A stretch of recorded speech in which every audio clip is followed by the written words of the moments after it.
Assalamualaikum warahmatullahi wabarakatuh. Waalaikumsalam. Alhamdulillahirabbil alamin. Wa bihi nasta'inu ala umurid dunya waddin. Asyhadu an la ilaha illallah wa asyhadu anna Muhammadan abduhu wa rasuluhu wa man tabi'ahu bi ihsanin ila yaumiddin.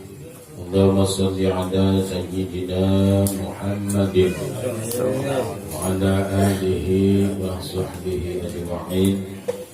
Wa qala Allah ta'ala fil Qur'anil Karim, ya ayyuhalladzina amanu taqullaha haqqa tuqatih wa la tamutunna illa wa antum muslimun. Shadaqallahul azim wa shadaqa rasuluhun nabiyyul karim. Wa nahnu ala dhalika minasyahidin wa syakirin. Walhamdulillahi rabbil alamin. Yang saya hormati pada orang tua kita, yaitu Bapak Ustaz Saidi, Ustaz Bakri, tentunya mobil khusus kepada Bapak Herman selaku tuan rumah. Mudah-mudahan hadirnya kita di majelis ini menjadi obat penyembuh daripada Bapak Herman dan Kakanda Saiful juga dalam keadaan sakit. Kita doakan, kita hadiahkan Fatihah yang mudah-mudahan beliau berdua diberikan kesembuhan oleh Allah Subhanahu wa taala, diangkat penyakitnya sehingga bisa beraktivitas sebagaimana mestinya. Susun saudara Herman dan Kakanda Saiful bil barakatul Fatihah. Bismillahirrahmanirrahim. Alhamdulillahirabbil alamin arrahmanir rahim maliki yaumiddin iyyaka na'budu wa iyyaka nasta'in shiratal mustaqim shiratal ladzina an'amta 'alaihim ghairil maghdubi 'alaihim waladdallin. Amin. Terima kasih teman sekalian. Tentunya kita pada malam hari ini tepat malam Jumat. Jadi malam yang ketiga di bulan Muharram. Tentunya kita bersyukur kepada Allah Subhanahu wa taala sampai saat ini kita masih saja diberikan nikmat oleh Allah. Bahkan nikmat yang banyak ini tidak ada satu makhluk ataupun manusia yang dapat menghitungnya. Seandainya ada di sekeliling kita ini bisa menghitung nikmat Allah, acung tangan. Saya kasih duit 100.000. Jadi kalau nggak ada cukup diam aja. Artinya para bapak sekalian, kita ini harus pandai-pandai bersyukur kepada Allah Subhanahu wa taala. Tapi nikmat yang sangat luar biasa yang harus kita perjuangkan dari dunia sampai akhirat kelak, yaitu nikmat keimanan yang Allah tanamkan di hati kita dan nikmat Islam yang seharusnya syariatnya harus kita lakukan, yaitu perintah terutama rukun Islam.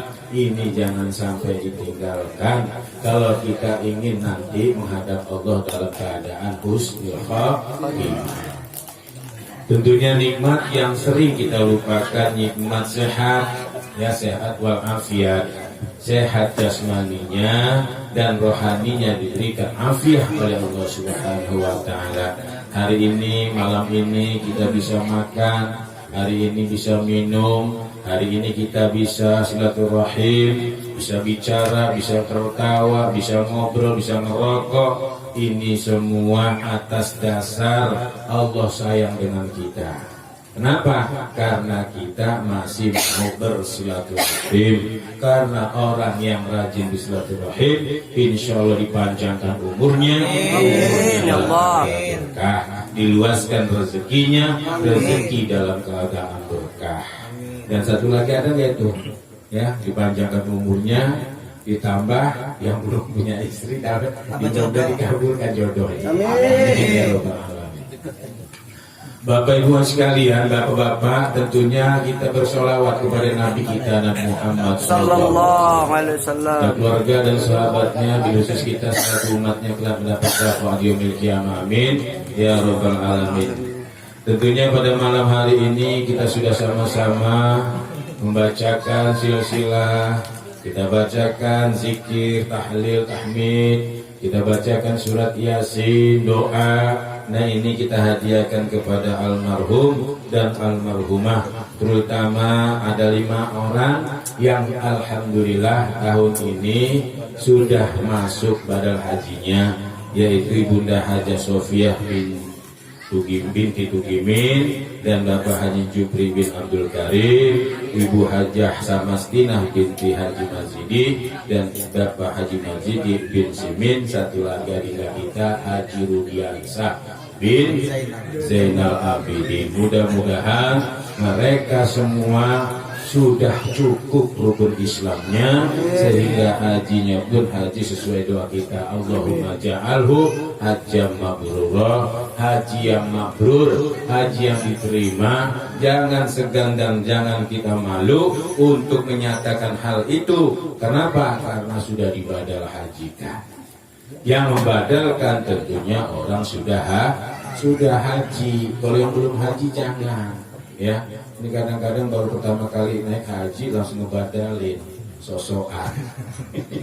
Ya, harus sudah haji, ya. Alhamdulillah kita doakan tadi sehingga ya hajinya haji yang mabrur. Dan yang lainnya, keluarganya almarhum dan almarhumah, kita doakan mudah-mudahan semua amal ibadahnya ketika hidup diterima oleh Allah Subhanahu wa taala, diluaskan alam kuburnya dan dimasukkan ke dalam surganya Allah Subhanahu wa taala.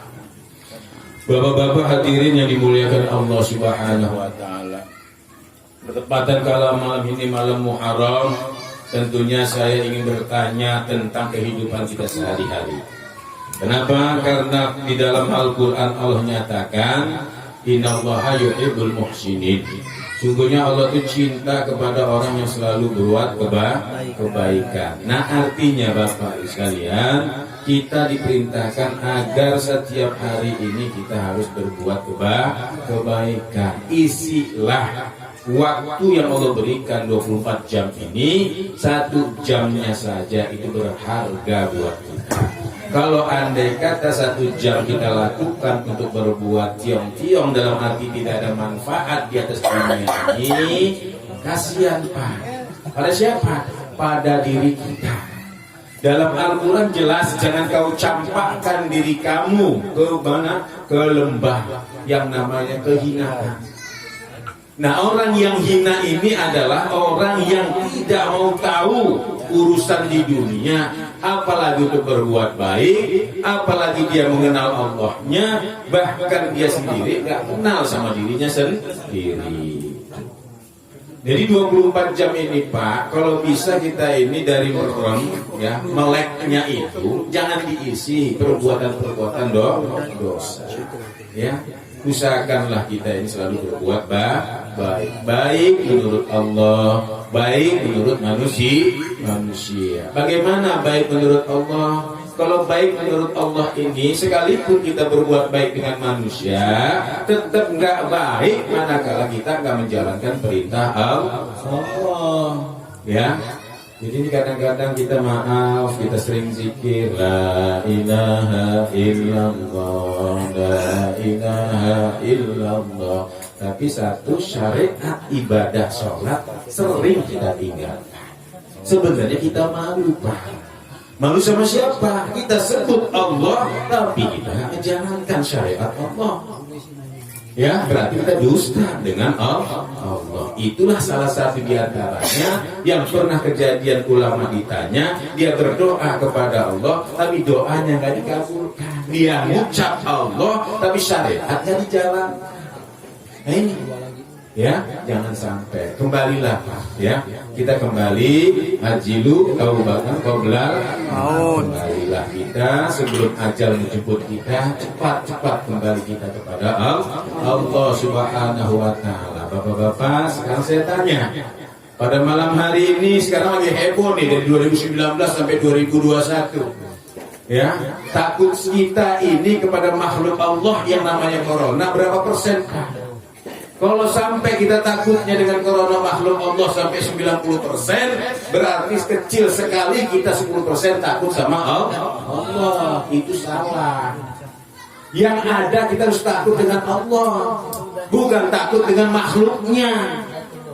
Ini yang kadang-kadang kita takut sama Allah, sama makhluk, sama Allah nggak takut. Contohnya kayak mana? Ya, pakai masker kemana-mana, takut sama Allah, sama makhluknya. Tapi ibadah enggak sama Allah. Itu sama saja takut sama makhluk, nggak takut sama Allah.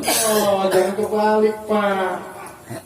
Boleh pakai masker, Pak, selagi itu perintah dari pemerintah silakan.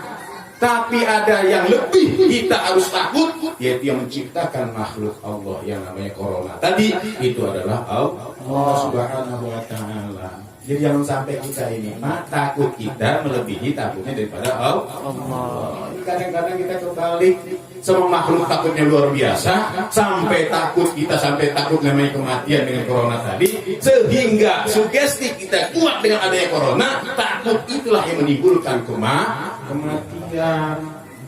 Ya. Makanya ada suatu sahabat juga di dalam kitab Risalah pernah dinyatakan itu, ya, bahwa di dalam satu daerah itu dinyatakan, dikabarkan bahwa di situ itu akan terjadi yang namanya meninggal itu 60 orang. Ternyata lebih dari itu, 120 orang. Ya, kok lebih target? Ternyata yang 60 itunya bukannya mati karena ketakutan.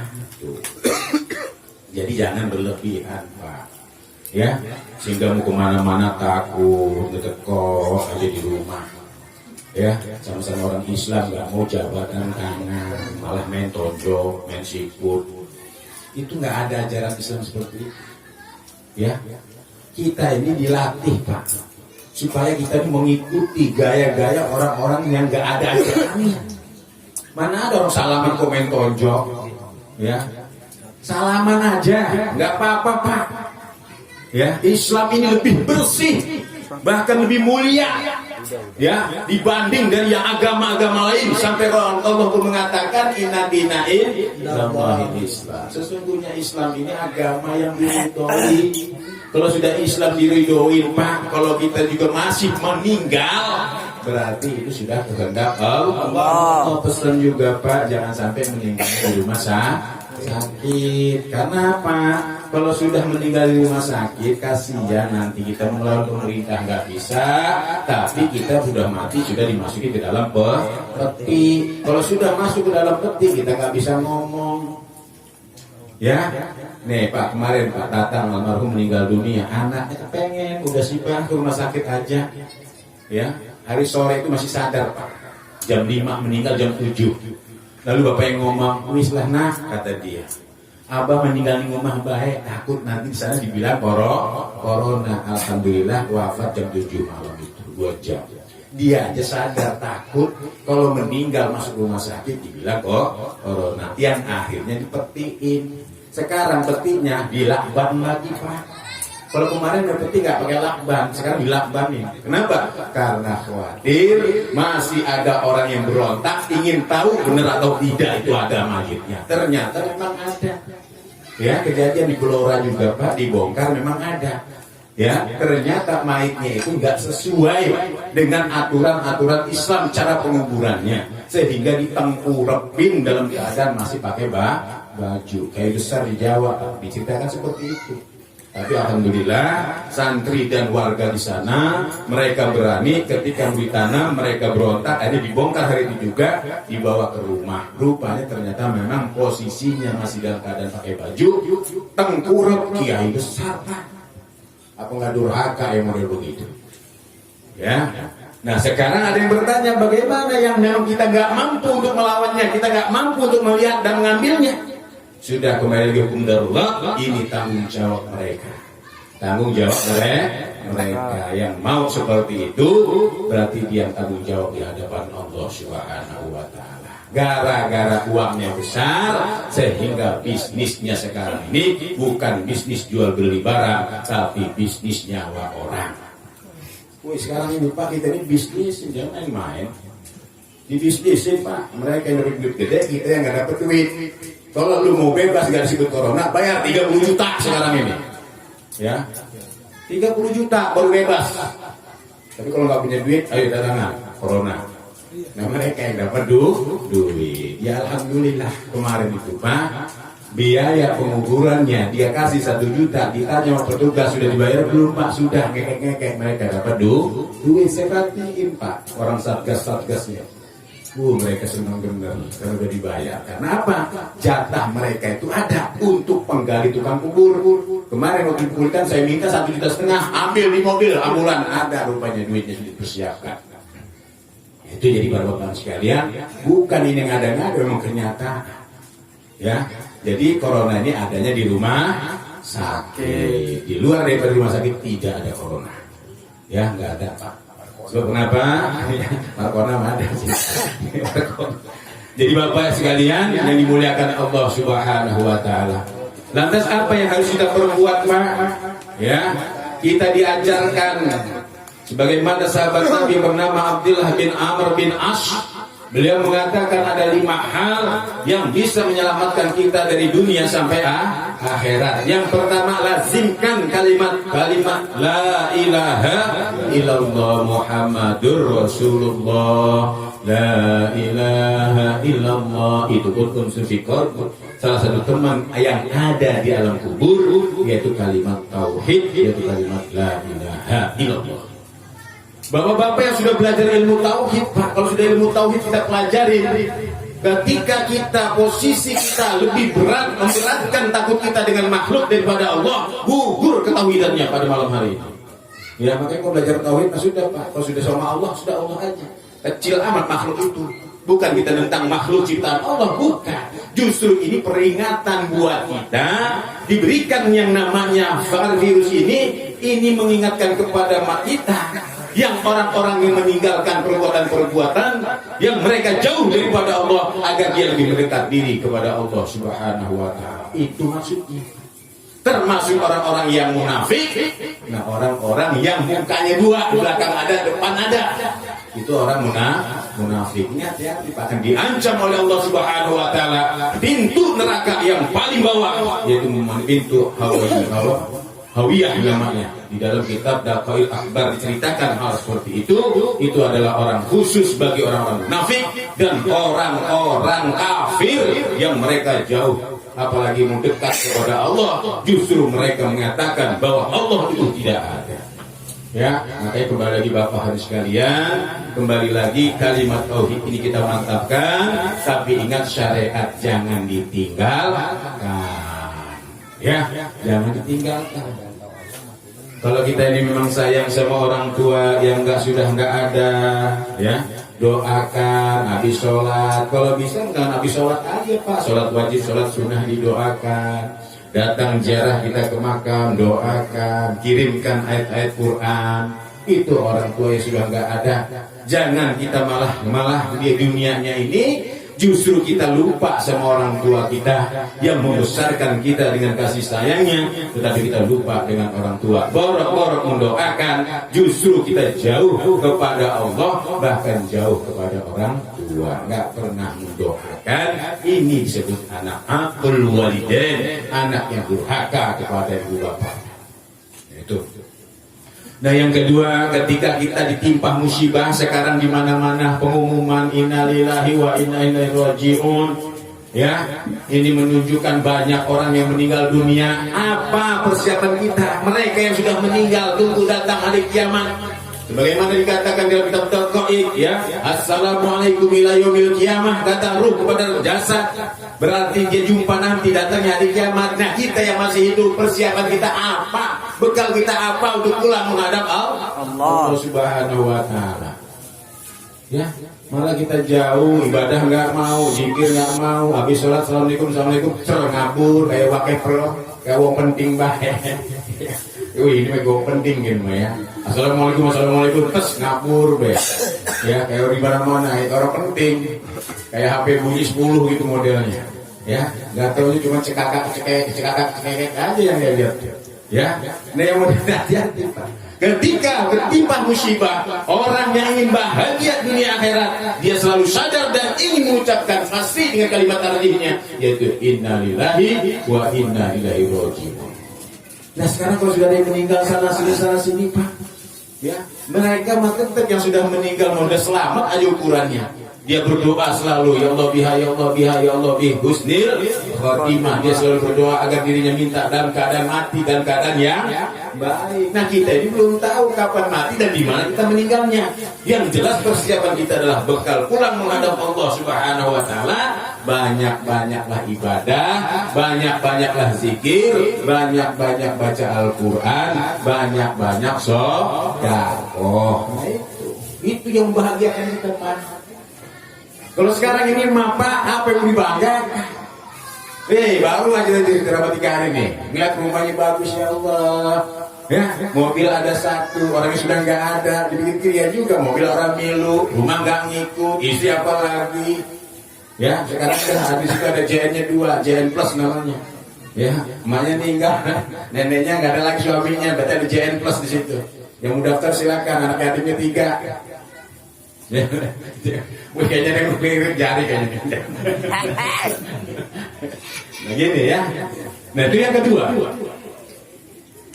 Nah yang ketiga, tentunya kita harus pandai bersyukur. Apa syukur kita kepada Allah? Ketika menerima suatu kenikmatan yang Allah berikan kepada kita, maka lafazkan alhamdulillah. Kita ini kadang-kadang ucap alhamdulillah nggak pernah. Kalau ditanya dagang di mana mah, rame kok sepi, nggak pernah ngomong rame alhamdulillah, sepi ngomong alhamdulillah. Padahal alhamdulillah itu Pak, manakala dibandingkan dengan nilai duit yang kita dapat di atas dunia, nggak ada apa-apanya. Makanya kalau kita bilang gimana dagangnya, walaupun berapa duit, alhamdulillah. Lebih bagus ucapan alhamdulillah daripada dapat duit sehari 1 miliar tapi nggak ngucap alhamdulillah. Itu aja sudah. Ini nggak ada apa-apanya, Pak.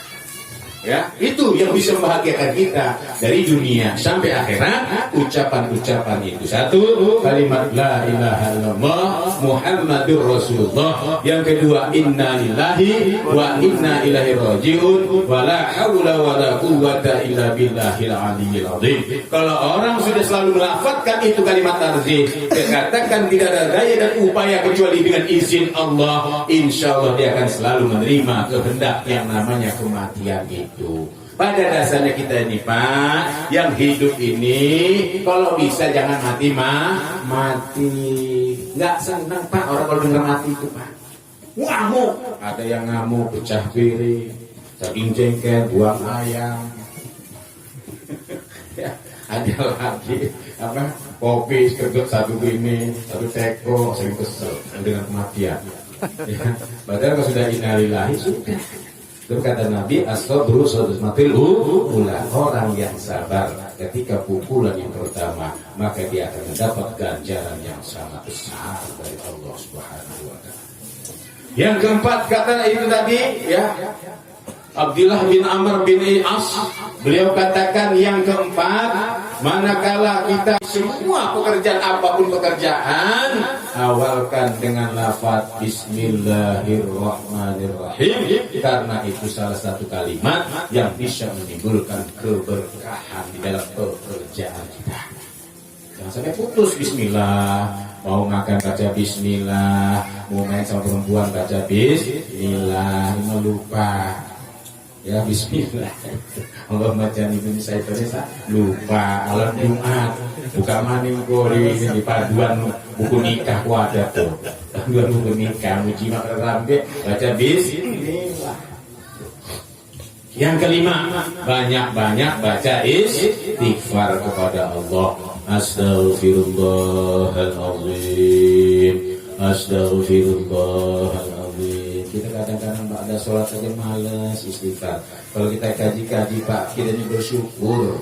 Orang-orang yang masih mendawamkan ba'da sholat istighfar 3 kali, ya. Kalau dia ngikut berarti dia baca istighfar. Kalau dia pulang berarti nggak baca istighfar. Orang yang nggak mau baca istighfar berarti sombong sama Allah, seakan-akan nggak punya dosa. Dosa kita ini Pak adanya waktu kita melek, waktu tidur malah punya dosa. Jadi kalau bapak-bapak ingin nggak punya dosa, sudah tidur Pak dari pagi ketemu malam, pagi lagi begitu aja kerjaan sudah.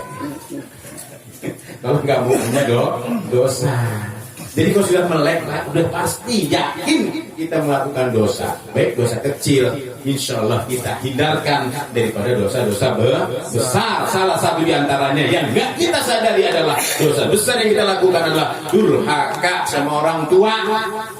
Ini hati-hati ini sama orang tua. Makanya kadang-kadang ada ulama itu lebih baik saya ketemu orang tua. Maksudnya apa? Orang tua sudah meninggal dibanding hidup. Coba kalau hidup apa? Kadang-kadang kita ini ngejengkelin anaknya. Ya kalau sudah anak ngejengkelin sampai nangis, maka durhaka itu anak kepada orang tua. Jangankan lagi surga, angin ini nggak dapet. Ya kenapa? Karena ridho Allah fi ridho walidain. Jadi ridho Allah itu adanya ridho kedua orang tua. Jadi kalau kepengen hidup kita ini bahagia dunia akhirat, Allah tuh ridho, orang tua ridho, insya Allah. Walaupun di kacamata manusia kita nggak punya, tapi Allah cukupkan kehidupan di dunianya oleh Allah Subhanahu Wa Taala. Itulah hidup yang dikatakan barokah. Hidup yang selalu ditambah kebaikan dari Allah Subhanahu Wa Taala. Mungkin itu saja. Sekali lagi, mudah-mudahan pada malam hari ini doa kita dijabah oleh Allah Subhanahu Wa Taala.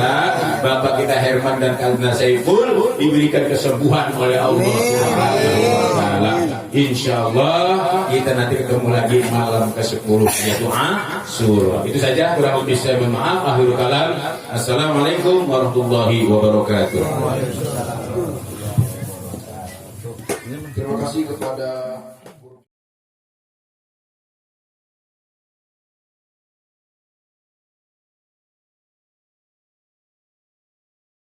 Ya Rasulullah, ya